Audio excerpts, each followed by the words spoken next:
How to read tales from the gas station, plus timelines and canons explained. Hey there, this is the second video in my series about tales from the gas station. So, regardless of if you watched my last video or not, you're probably here because you want to read tales from the gas station. Maybe you watched Creepcast and wanted to read the rest of the series.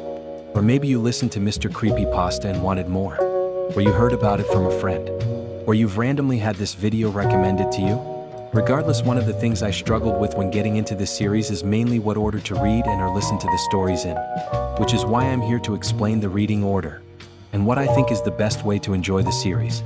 To clarify my language unless I say otherwise, I'm going to use read and listen interchangeably when describing to you how you should absorb the series. But enough preamble. The main reason the reading order is confusing and a little unintuitive is because Tales' publication history is somewhat confusing. And if you want more information on said publication history, you ought to check out my last video, which is on this subject, with there being the original blog posts and the volume books and the books that aren't counted in the volumes, and the short stories in between, which can be confusing for new listeners like yourself trying to untangle this bird's nest of a reading order. So I will lay out a somewhat comprehensive look into the listening order for the series and the timeline, but if you want a basic answer, there will be a link to Jack Townsend's author blog where there's an official timeline in the description. But this timeline still doesn't have information about where to buy the volumes, or what stories are considered canon to what canon. Along with this, I will give my preferred listening order for maximum narrative enjoyment near the end. So getting onto it, there's the blog posts which are free on Jack Townsend's website and Reddit, along with audio versions of the stories by Mr. Creepypasta, which can be found on YouTube and Amazon. So first I will go over the reading order, and then explain where to buy the books that aren't free, my preferred listening order, and finish off by explaining how some of the more obscure books fit into the canon. But if you would like to skip any of the segments, you can do so by using the chapters. So getting onto it for real this time. First you should read the Dark God arc, which is the original, parts 1 to 8 posted to r/nosleep. You should read the short story Something Weird Came Into the Gas Station next. Then you should read Finding Vanessa Volume 1, all of which is free. And while yes, canon to Tales, Finding Vanessa is much different in tone than Tales, so it's better to treat as a companion piece, since its events, while interesting, are mostly inconsequential to the larger narrative of the series. Then listen to or read Merry Christmas at the Gas Station. All the stuff described that takes place after part 8 of the original story are the events covered in volume 2, apart from Something Weird Came Into the Gas Station, which while inconsequential is good for character building and ingratiating yourself into the world of the books. The next thing you'll want to read is A Murder at the Gas Station, which occurs in between volume 2 and 3. It's also worth mentioning that the aforementioned short stories Something Weird and A Murder at the Gas Station aren't in the volume releases, which means you should remember to read them if you buy the volumes, which I will mention how to do shortly. Now moving on to the stories covered in volume 3, which are Upside Down and A Death at the Gas Station. And we don't celebrate AFD at the gas station. And then also happening during volume 3 is Finding Vanessa volume 2, which while not clashing with the tone this time, does clash in the way that it's been on hiatus for 7 years now.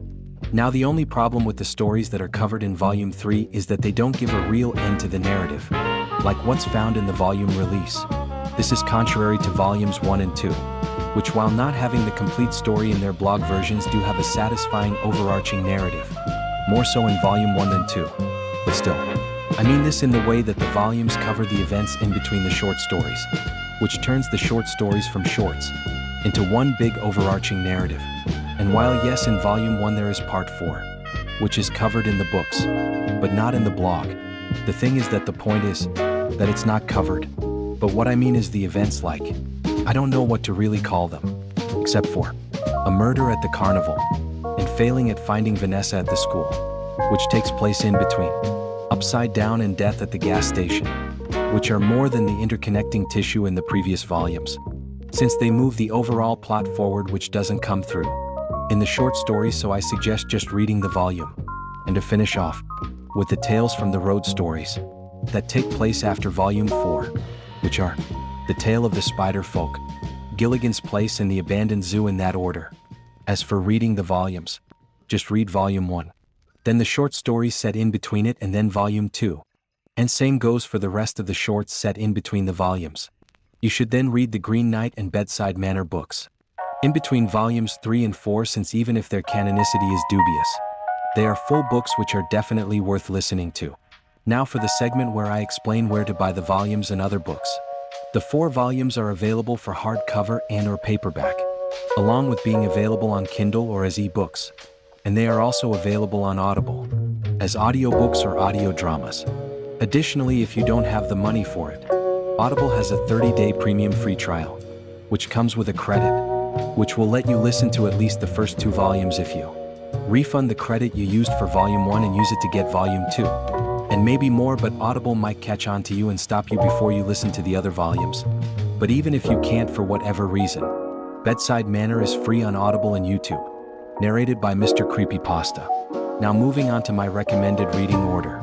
Now to be clear, this is my personal, very subjective, favorite reading order, which I feel creates the best narrative experience. The order is listening to the stories that make up the blog versions of the Dark God arc, and the shorts that are in volume 3. Then you should read the volumes for both.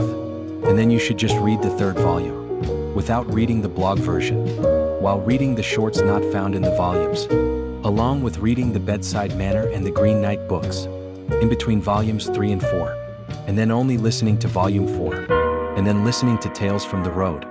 The reason I feel like this is the best way to enjoy these is books because it lets you enjoy the blog, then the bonus content from the blogs, and then get the full story from the volume. And for an example, if you don't mind spoilers, but if you do, you should probably use the chapters that I mentioned earlier. Getting to have the mystery set up of what happened to Carlos/Antonio is a great experience. Getting more into specifics, his death is referenced in Merry Christmas at the gas station, but is never revealed in the blogs. Along with this, in the volume there's an explanation, if indirect, for where the name Carlos came from. Now to finish of this video, I'm going to give my opinion on how the Green Knight and Bedside Manner fit into the canon, since they are mostly both never mentioned outside of themselves, and 1 or 2 of hand mentions in volume 4. And while the official timeline says they take place in between volumes 3 and 4, what I think is that a version of them is canon in the main timeline, but not the exact word-for-word events of the books. This is because, for an example, in Bedside Manner, Jack has psychic powers for some reason, and him and Jerry are on a road trip vacation, which, while not directly contradicting the timeline of volume 4, since it's implied that volumes 3 and 4 only take place a few weeks apart. And I should say there isn't anything in the Green Knight that would conflict with the canon explicitly, but since the book ends on a cliffhanger, it not being addressed in volume 4 would say to me that while events similar to it probably happened in canon, that the exact events did not. And that's about it. Now thanks for watching or listening. If you enjoyed the video, you should like and subscribe, and also consider leaving a comment. Now have a lovely day.